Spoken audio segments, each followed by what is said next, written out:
Hey everyone, welcome back. It's Samantha with A Wealthy Hairstylist, and today I'm going to show you how I cut my clients' hair extensions.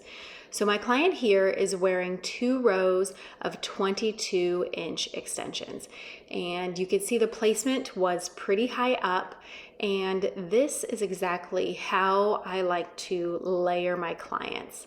The key for me personally, I love to slide cut and slowly etch out a little bit of layers around the face.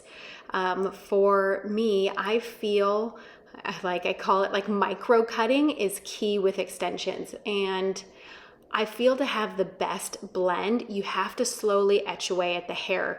You have to feel the density, you have to create movement, and you have to create layers. Because when you install so much hair, the client's density on top is obviously finer. And then you could have this thickness and heaviness at the bottom of their extensions. So by doing this slide cutting, it allows me to help remove weight, but also create like layers within the extensions. So everything around the face, I definitely pull forward like to where her nose and chin align, but I keep my elevation low.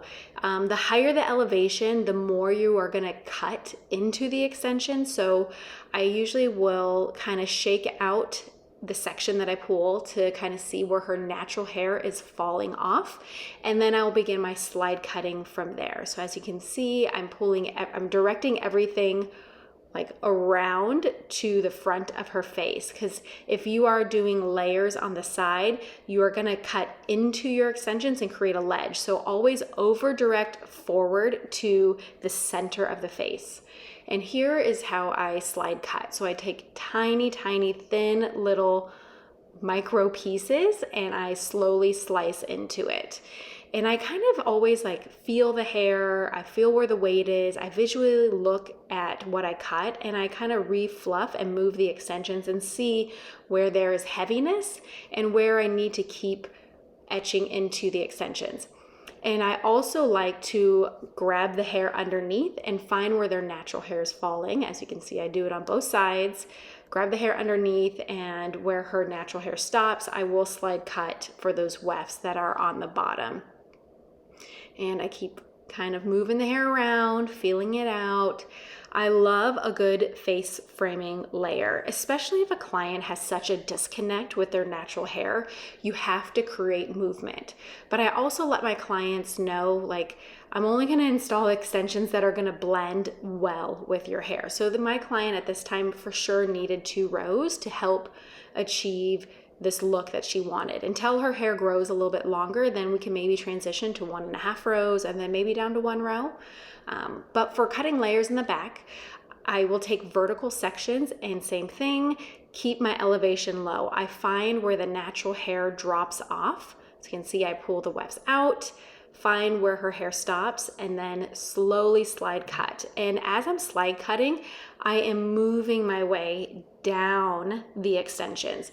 Because if you just slide cut and you're not moving, you will continue to cut in one place and you'll create a gap or a hole in your extensions, and then that's going to affect your length. So you need to constantly be moving when you slide cut. And when I slide cut, I'm doing tiny, tiny little pumps with my thumb to create little incisions as I'm slide cutting. I don't just keep my shears open and rip through the hair. I am moving my thumb to help slowly cut into my client's hair. And then of course, right above her top row, I will repoint cut into her natural hair. So that way it doesn't create like a ledge from where her natural hair stops to where the extensions are. And I usually like to do triangle layers, like short, create a point cut from short to long. If you just only cut the length, you'll still just create a ledge. So you have to have angles at all time when cutting extensions. And yes, when you do start to create movement and layers into the extensions, it can remove weight and possibly length at the ends. So that's why I always like to check the bottom of the extensions once I'm kind of towards the tail end of my cutting with layers, and I will re-point cut in if anything seems too fine or a little see-through. I'll kind of clean that up a little bit so she has a little bit more of a solid line on the bottom of her hair. And once I'm done with the back, I bring everything forward around the client. And again, I kind of refluff it up, see how it's laying, what looks heavy, and where can I release and create movement. And so I always will brush out the hair. After every time I cut, I brush and I cut and I brush and I cut, and I create more tiny, tiny, tiny little etches of movement with the layers. And when I create these layers, it's like short to long. I start high and then I work my way down the length of the extensions. So like I said before, same with the slide cutting, it's always high to low, and you keep dropping your elevation as you move. That is like the best way to create movement without getting rid of length. And as you can see prior, I shake out the hair, make sure I'm not cutting her own natural hair, but it allows me to visually see where her natural hair is falling. And those layers are soft, it's beautiful, and it looks so natural. She's happy. She loves her hair. And I'm so thankful she let me video a little behind the scenes of how I love to layer her up. But I'm all about a great blend. And I'd rather have a client have shorter extensions that blend perfectly than extensions that are too long, that don't fit or blend well into their current natural length. So I can't help myself. I will always kind of keep cutting and etching away until I find the perfect layers. And here it is. She looks fabulous. Don't forget to hit like and subscribe for all behind the scenes hair and beauty business tips.